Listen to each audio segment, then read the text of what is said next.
इससे पहले वाले वीडियो में हम लोगों ने 4 थ्योरम्स पढ़ी थी। एक बार फिर से रिवाइज कर लेते हैं।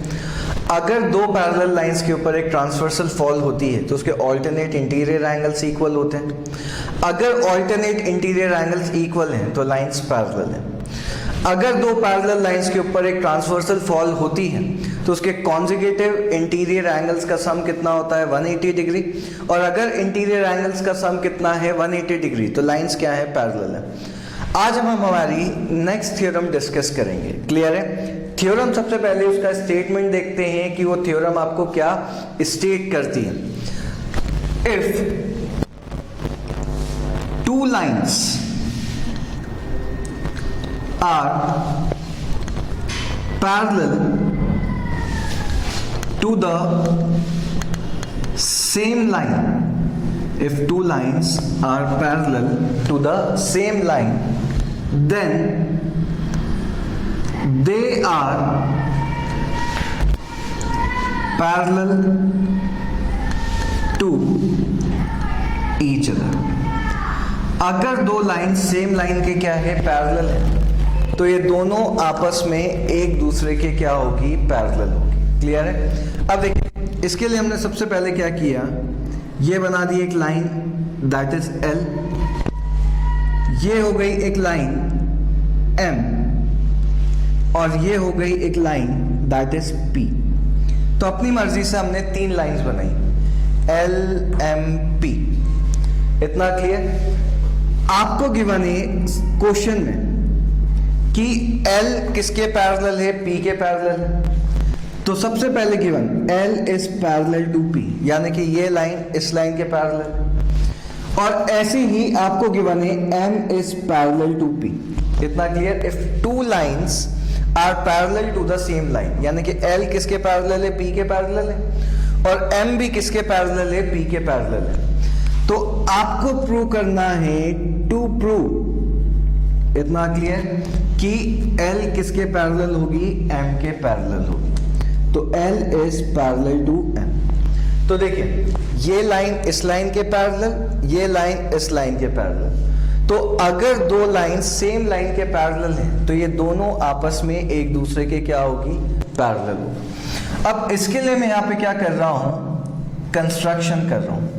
कंस्ट्रक्शन यानी कि हम अपनी मर्जी से यहाँ पे क्या करेंगे, कुछ चीजें ऐड करेंगे, उसको कंस्ट्रक्शन कहते हैं, जिससे हमारा क्वेश्चन सॉल्व करने में क्या होगा, इजी हो जाएगा। तो कंस्ट्रक्शन में हम क्या कर रहे हैं, सबसे पहले मैंने क्या किया, ड्रॉ अ ट्रांसवर्सल। मैंने क्या किया, एक ट्रांसवर्सल बनाई दैट इज T।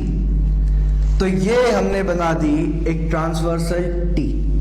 क्लियर? तो ये हो गई एक ट्रांसवर्सल T इंटरसेक्टिंग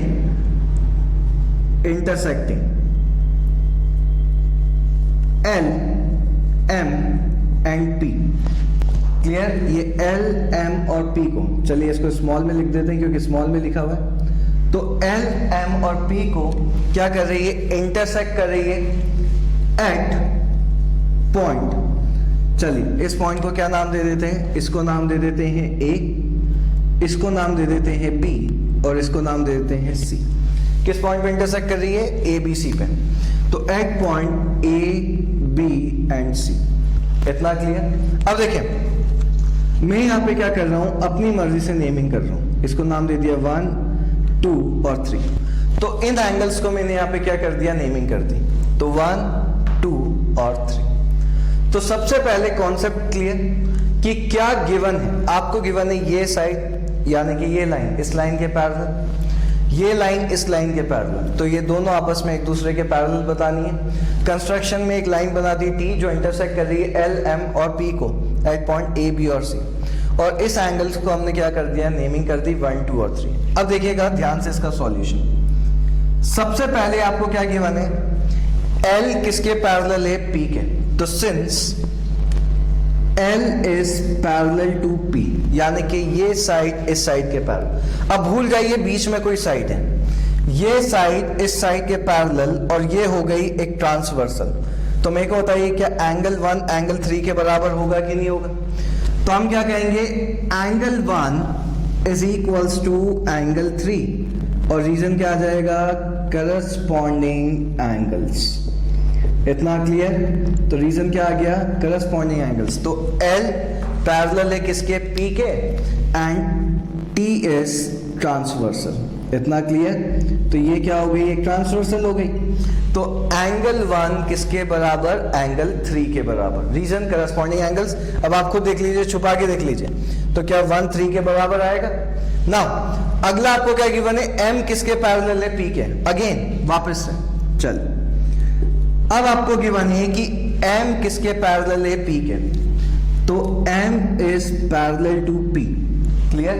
और फिर से ट्रांसवर्सल क्या है, T, and T is transversal. चलिए, तो ये साइड इस साइड के पैरेलल और ये हो गई एक ट्रांसवर्सल। तो क्या कह सकते हैं, एंगल 2 किसके बराबर, एंगल 3 के।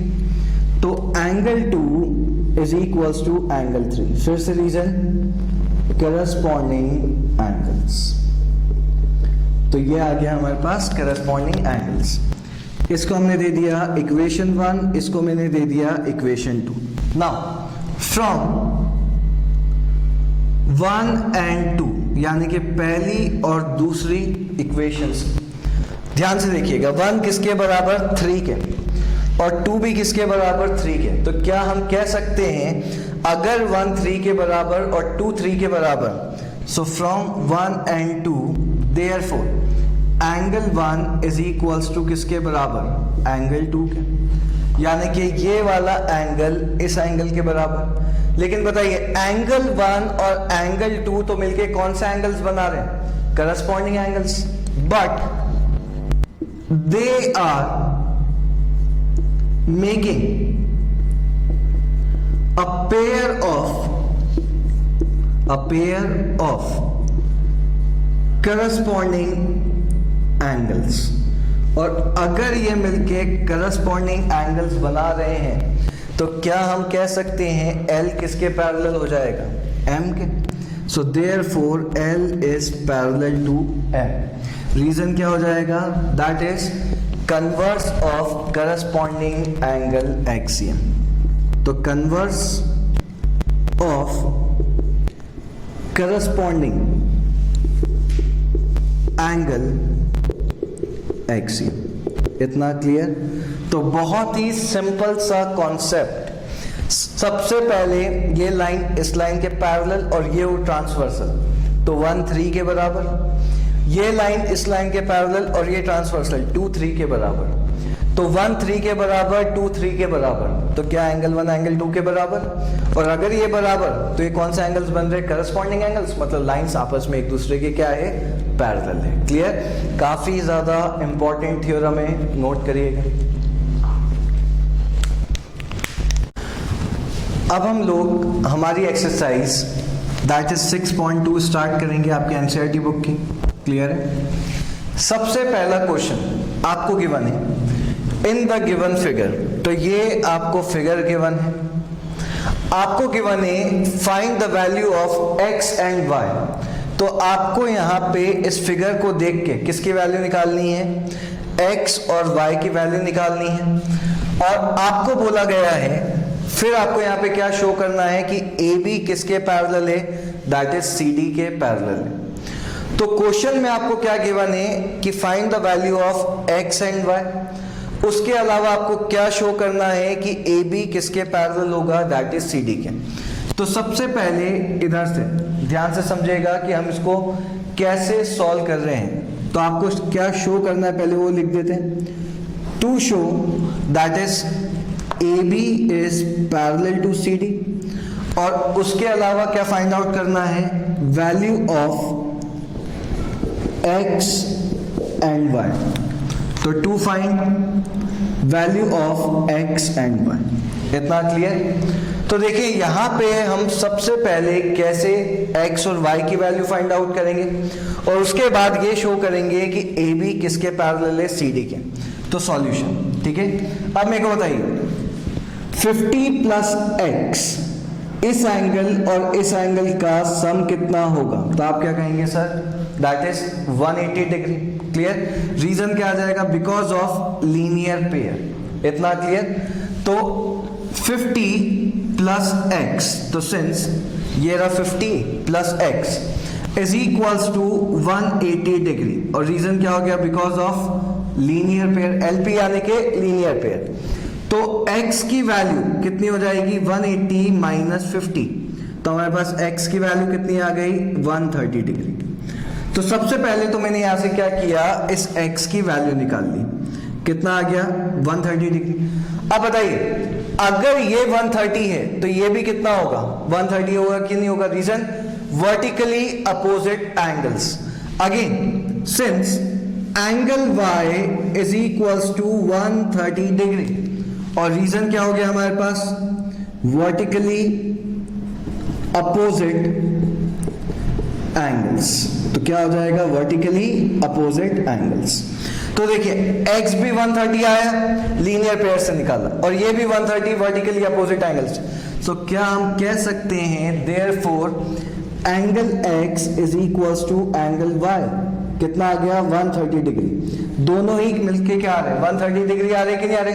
ये भी 130, ये भी 130। लेकिन क्या ये यहां पे क्या बना रहे हैं? ऑल्टरनेट इंटीरियर एंगल्स बना रहे कि नहीं बना रहे? देखिए z बन रहा है, but they are making a pair of alternate interior angles, और अगर ये मिलके alternate interior angles बना रहे हैं, इसका मतलब AB किसके पैरेलल है? CD के पैरेलल है। So therefore AB is parallel to CD। तो बहुत ही सिंपल सा कॉन्सेप्ट, ये 130, ये 130, लेकिन ये मिलके क्या बना रहे हैं? Alternate interior angles. तो ये क्या हो गया? दैट इज AB किसके पैरेलल हो जाएगा? CD के पैरेलल हो जाएगा। करिए नोट। अगला क्वेश्चन आपको गिवन है, in the given figure AB parallel है किसके? CD के, यानी कि ये लाइन इस लाइन के पैरेलल है। CD पैरेलल है किसके? EF के, ये लाइन इस लाइन के पैरेलल है। इतना क्लियर? और आपको गिवन है y इज टू z, यानी कि इसका और इसका रेशियो 3:7। आपको फाइंड आउट करना है वैल्यू ऑफ x, यानी कि आपको इसकी वैल्यू निकालनी। ठीक है, तो सबसे पहले तो आपको क्या गिवन है, ये हम गिवन लिख देंगे। तो आपको गिवन है AB is parallel to CD। देखिए AB CD के पैरेलल है, CD किसके पैरेलल है? दैट इज EF के पैरेलल है। और आपको ये भी गिवन है y इज टू z का रेशियो कितना है? That is 3:7। और आपको यहां पे फाइंड आउट करना है to find that is value of x, इसकी वैल्यू फाइंड आउट करनी। इतना क्लियर? चलिए, तो ये आपको गिवन है, ये आपको फाइंड आउट करना है। यहां से हम हमारा सॉल्यूशन चालू करते हैं। अब देखिए, सिंस AB किसके पैरेलल है? CD के, तो since AB is parallel to CD, और ऐसे ही आपको क्या गिवन है? CD किसके पैरेलल है? और CD पैरेलल है किसके? EF के। तो ये साइड इस साइड के पैरेलल, ये साइड इस साइड के पैरेलल। तो क्या हम कह सकते हैं therefore AB is parallel to EF? तो बताइए AB किसके पैरेलल हो जाएगा? EF के। और रीजन क्या आ जाएगा? If two lines are parallel to the same line then they are parallel to each other. अगर दो लाइन सेम लाइन के पैरेलल होती है तो क्या वो दोनों आपस में एक दूसरे के पैरेलल होगी? तो AB किसके पैरेलल हो गया? EF के। इतना clear? Now AB is parallel to EF, तो AB किसके पैरेलल है? EF के। और इधर से लेट अस सपोज इसको हम क्या मान लेते हैं? T मान लेते हैं।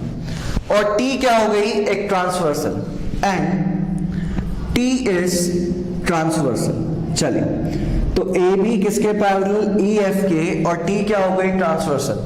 तो देखिएगा, ये साइड इस साइड के पैरेलल और ये ट्रांसवर्सल। तो क्या एंगल x किसके बराबर? एंगल z के।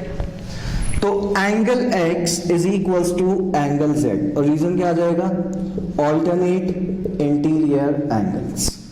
तो एंगल x किसके बराबर हो गया? दैट इज एंगल z के। इतना क्लियर? नाउ आपको क्या गिवन है, ध्यान से देखिएगा। आपको गिवन है y/z का रेशियो कितना है? 3:7। तो y/z का रेशियो कितना गिवन है? 3:7 गिवन। अब मेरे को बताइए, क्या मैं इस y की जगह पे, या सिंपली हम कहें इस z की जगह पे क्या रख सकता हूं? x रख सकता हूं कि नहीं? तो विच इंप्लाइज, ध्यान से देखिएगा, y/z का रेशियो कितना गिवन है? 3:7। तो यहां पे मैंने क्या बता दिया है? z किसके बराबर है? x के। तो ये हमने क्या लिख दिया? y/z की जगह पे मैं क्या लिख रहा हूं? x, क्योंकि दोनों क्या है? Equal, is equals to 3:7। इतना क्लियर? सिंस, क्योंकि z is equals to x, तो यहां पे बहुत ही सिंपल से। अब देखिए, जब भी रेशियो गिवन होता है तो हमने मान लिया let y is equals to, इसको मैंने मान लिया 3 है, और ऐसे ही x को मैंने क्या मान लिया? दैट इज 7 है। इतना क्लियर? जैसे कई बार रेशियो गिवन होता था तो हम x मानते थे, क्योंकि लेट इन x ऑलरेडी यहां पर है, इसलिए मैंने इस बार इसको वेरिएबल में क्या के रख लिया? a के वेरिएबल में रख लिया। तो y को मैंने कितना मान लिया? 3a, और x को कितना मान लिया? दैट इज 7a मान लिया। ठीक है? अब देखिए, ये लाइन इस लाइन के पैरेलल, और ये हो गई एक ट्रांसवर्स। तो since AB is parallel to CD, AB किसके पैरेलल है? CD के। एंड T इज ट्रांसवर्सल, और T क्या है? एक ट्रांसवर्सल है। तो ध्यान से देखिएगा, ये लाइन इस लाइन के पैरेलल, और ये हो गई एक ट्रांसवर्सल। तो एंगल x और एंगल y का सम कितना होगा? 180 डिग्री। तो angle x plus angle y का सम कितना हो गया? 180 डिग्री। और reason, conjugative interior angles are supplementary. Conjugative interior angles का सम कितना होता है? 180 डिग्री होता है। इतना क्लियर? चलिए, x की जगह पे क्या रख सकते हैं? 7a, तो ये रख दिया 7a। y की जगह पे क्या रख सकते हैं? 3a is equals to 180।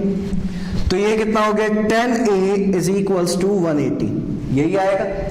तो 10a इज इक्वल्स टू 180, तो बताइए a की वैल्यू कितनी हो गई? 180/10।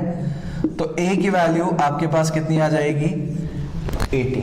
तो इधर से देखिए, 0 से 0 कैंसिल, ये कितना आ गया? 18 डिग्री। तो सबसे पहले हमने क्या किया? a की वैल्यू निकाल ली। अब बताइए, x हमारे पास कितना है? सो देयरफॉर एंगल x कितना है? 7a, यही गिवन है। तो 7 इंटू कितना हो जाएगा? 18। आंसर कितना आ जाएगा? 126 डिग्री। तो आपके पास इधर से एंगल x की वैल्यू कितनी आ गई? That is 126 degree. तो देखिए, सबसे पहले हमने क्या किया? यहां पे ये लाइन इस लाइन के पैरेलल बताई, तो x किसके बराबर? z के। आपको गिवन था y/z का रेशियो कितना? 3:7। तो z की जगह पे क्या रख दिया? x। तो x/y का रेशियो कितना हो गया? 3:7। फिर मैंने यहाँ पे इसको क्या मान लिया? एक को मान लिया 3a, एक को मान लिया 7a। वैल्यू रखी, आपके पास x की वैल्यू आ गई। यही फाइंड आउट करना था आपको, नोट करिए।